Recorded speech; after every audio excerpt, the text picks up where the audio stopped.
This telephone box is glowing down the middle. It is like TARDIS. This is Doctor Who video.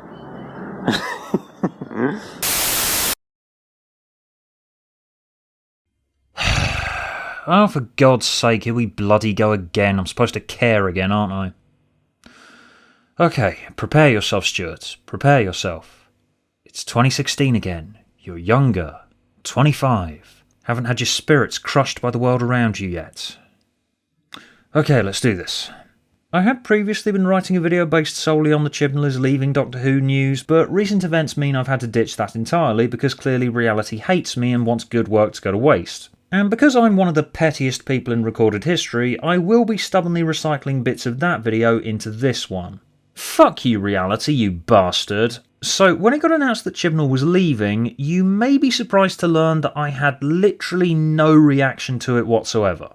You'd think as someone thoroughly underwhelmed by the current era that I'd be cheering this news to the rafters, but I wasn't, because I'm just nowhere near as invested as I once was, and also because I'm not like the contingent of Doctor Who fans who've been steadfastly calling every single thing this era does some of the worst Doctor Who in the history of the franchise, because trust me here, I've seen every second of this show that wasn't chucked into a fire in the late 60s, and I've gone at least shoulder deep into the expanded media, and I'm telling you, it's not. It's not the worst anything. It's flat and lifeless in the same way that lots of classic Doctor Who serials that you don't remember watching were flat and lifeless. The most noteworthy thing about this era is not any of the events of, say, the Battle of Ranskorav Kolos, because I sincerely doubt that most of you can remember all that much that happens in it. What all of you definitely will remember about the Chibnall era, though, is all the internet wars that have been fought over it. What the Chibnall era actually is dull.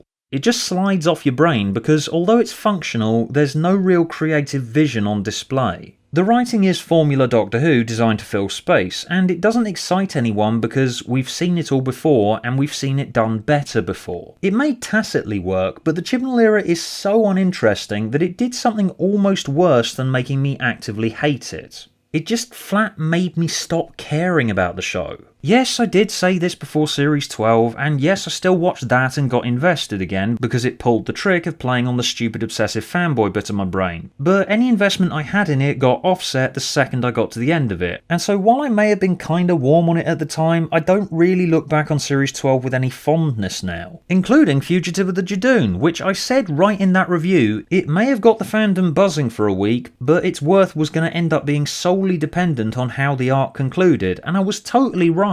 I mean, it's fine, but it's not all that special. It's just like all the others really, it's space filler. It's not ambitious enough to even be called a failure, because everything in it is purposefully recycled from stuff that's grabbed everyone's attention before. And to be honest, the wider reaction of the Doctor Who fandom to this era has kinda compounded this problem of me not really caring about it. Because in my opinion, everyone's overreacted to fuckery over things like yet another crap Doctor Who story like Orphan 55 and expecting me to blaze about it, but I just can't do that because I don't give enough of a shit about experiences as trivial as the 50 minutes I spent watching it. This is one of the reasons why I haven't talked about Doctor Who much lately, because there's so much heat to discussions about such thin, trivial material that I just don't know if I can really be arsed with it. Now, all that being said, there was admittedly still a tiny sliver of my brain hoping that this was all just me being a cynical twat again. Whatever happens, I do hope that at least someone likes Series 13. I'm probably unreachable at this stage, but you know what? They're making a TV show and some people are excited for it. Good for them. I keep having to make this point whenever I criticise anything because everyone always assumes your agenda on the internet, but I don't begrudge anyone in the industry for making anything because it is hard. Particularly this show because it's a hard one to get right and it's got a difficult fan base to navigate. And when Series 13 comes out, good for the people that made it if they feel some sense of achievement from it, and good for anyone that likes it. I will still watch it, and who knows, maybe I'll like it too. I mean, probably not, but, you know, it's at least theoretically possible. That was my opinion as I was about to go into it, and then it got announced that Chibnall was leaving, and there would be a farewell tour of episodes next year, similar to when Russell left. And all of the fans who are still hate watching Chibnall's run went hallelujah, but at the same time got way too invested in the question of who's coming next, as they were always likely to.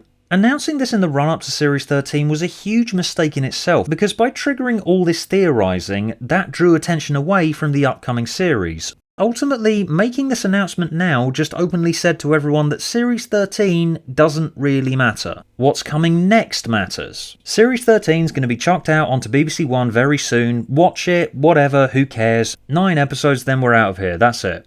Really, announcing something like this and then expecting to go straight into promoting Series 13 doesn't make a lick of sense. The timeline of this is way off. It should have come at the end of Series 13, not before. Or if it was going to come before, it should have come at least 6 months prior. The announcement that Moffat was leaving and Series 10 would be his last came way before Series 10, so there was enough breathing room between it and the new episodes. Whereas here, Series 13 is supposed to be out before the end of the year. This news is essentially Series 13 promotional material. What the fuck? Whose idea was this?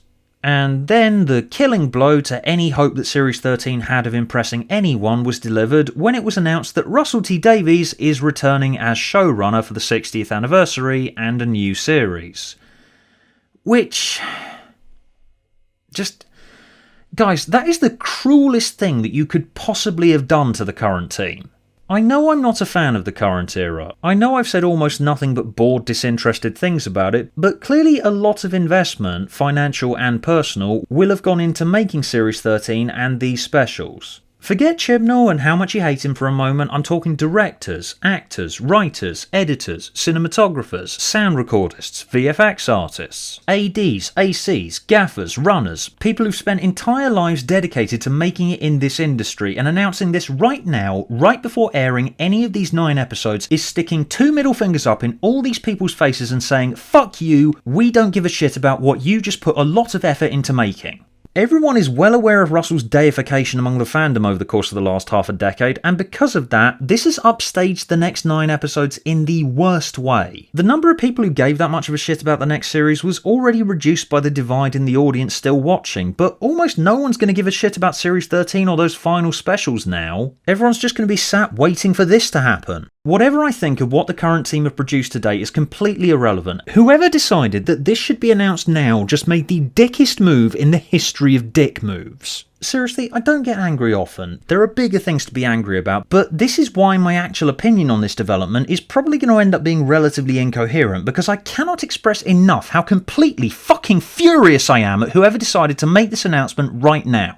Every single person in the credits for every episode of Series 13 deserves an apology. Oh, but the fans were getting worried. They hadn't announced the new showrunner yet, and everyone was thinking maybe there wouldn't be one, and the show was about to get axed again because people on the internet keep saying that. Well, they shouldn't have announced that Chibnall and Jodie were leaving just before Series 13 was supposed to air, for one thing, and for another, it does not matter. Oh, but it would have got leaked eventually. Don't care. There is no excuse for this. All of the people who worked on or will work on those last 9 episodes, depending on what's left to shoot, however good or bad the material, they deserve so much better than that. I mean, fuck it. Now I'm probably going to be way more sympathetic to these episodes entirely because these people got fucked over. Wait, maybe that was the plan to force people to give them good reviews all along. Oh my god. And also, there is a secret Sherlock finale that makes the final problem good. In terms of Russell coming back, though... Okay, my opinion on this is really complicated, bear with me. Okay, a little history lesson. It became cool to shit on the Russell era towards the end of his tenure. People tend to forget this now because of what came afterwards, but what basically happened was the series got brought back and created millions of specky little Doctor Who fans who then went and discovered the classic series and watched as much as possible and became the Doctor Who equivalents of the classic rock snob. Basically, Led Zeppelin and the Beatles are the only bands. And all modern music is shit just because it's modern. Basically the same deal here, but with old and new Who. Classic Who snobbery became much easier to justify when Dalek fatigue set in around the time of Daleks Take Manhattan. Finale fatigue followed that, and the cracks really started to become apparent around the time of the specials. And then around the mid-Moffat era, when that was starting to show cracks as well, because, you know, every ongoing production does show cracks given time, the Russell era was just far enough away in people's memories for them to begin viewing it with rose-tinted nostalgia spectacles. And now, if you say to anyone that there was a time when it was cool to shit on the Russell era, they'll stare at you blankly and just go,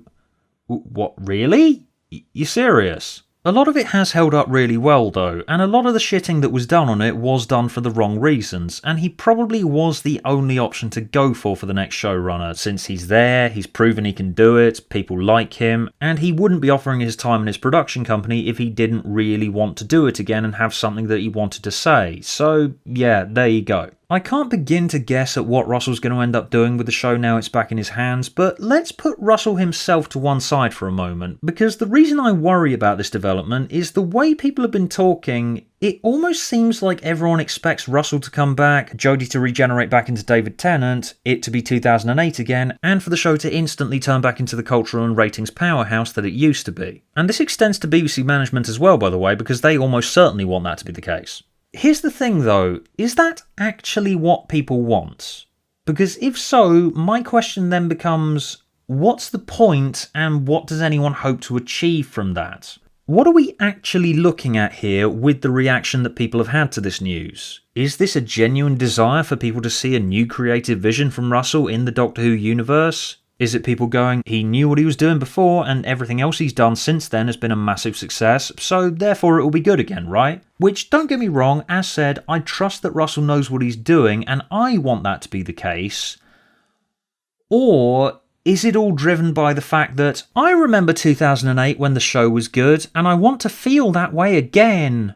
The problem with nostalgia is it will drive people to want things, but be completely incapable of articulating what they hope to get out of said things. And that's started to become a problem for production teams when translating fantasy into reality, as said people with said desires hold way more power now than they did back when Doctor Who first got rebooted. Case in point, the Star Wars sequel trilogy. When The Force Awakens first got announced, the world exploded because Star Wars was back. Harrison Ford was going to be Han Solo again, and everyone loved Star Wars when it was good, and they were certain it was going to be like that again. And so the team behind it had the unenviable task of playing to the nostalgia that was the driving force behind doing more Star Wars at all, while at the same time providing the new movies with a place to go next, because you can only really ride nostalgia for so long before it gets boring. Because if look at this old thing that you remember, here is old thing that you remember but in HD is all you've got, people are going to notice that. So The Force Awakens turned out to be this mishmash of old things and new things inside the tried and tested story beats of A New Hope, and it got away with it. For a while. It felt good to have Star Wars back and in a functional state, but the problem was that no one knew where to take the franchise from there. We had a half-populated new movie series with bits of old stuff and bits of new stuff, and then The Last Jedi happened, a film which didn't just have old stuff and new stuff mashed together. It actually had an ambitious writer-director who wanted to do new and interesting things with the franchise, and it also had a metatextual theme, and that metatextual theme was criticising people looking at the past with rose-tinted spectacles.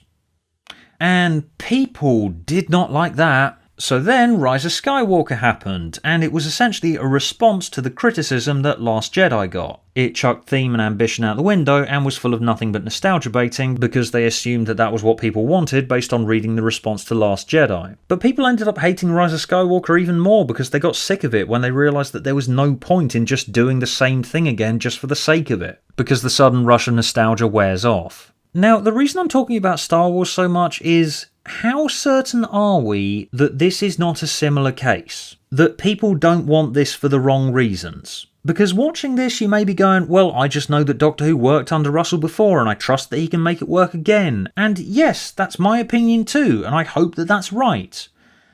But you don't know how many more people think the same way. And the reason I'm bringing up the Star Wars sequel trilogy is the backtracking that was done between Last Jedi and Rise of Skywalker demonstrates just how much power fan backlash has when they don't get what they want. And whatever Russell's reputation among the fandom is, if he doesn't give them what they want, well, let's just say I don't exactly see the internet wars that have made me so dispirited about the show in the first place going anywhere. Does anyone remember when Moffat was our golden boy?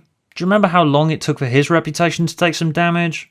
Yeah, the reason I brought up the shit that Russell got back in the day was to demonstrate that while he may be immune from it now, that wasn't always the case.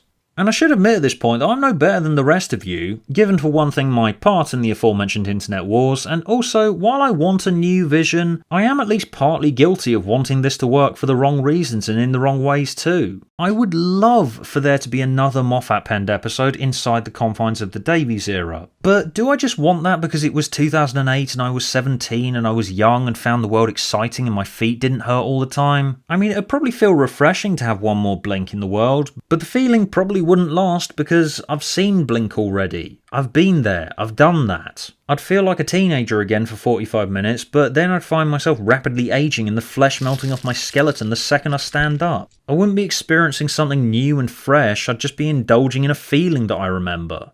That said, maybe this is all bullshit, who knows? Russell probably does have a new interesting direction he wants to take the show in from here. He's certainly talented enough and he's hideously intelligent and most likely aware of all the concerns that I brought up in this video. And he will hopefully find a way of navigating the minefield of sky-high expectations. All I'm saying here is that the internet has a lot more power than it did back in 2008, and if recreating 2008 is genuinely what people want, then I fail to see much of a point. I do trust that Russell himself is capable and he knows what he's doing. It's the internet's increased amount of influence on the internal mechanics of TV writing and production that I don't trust.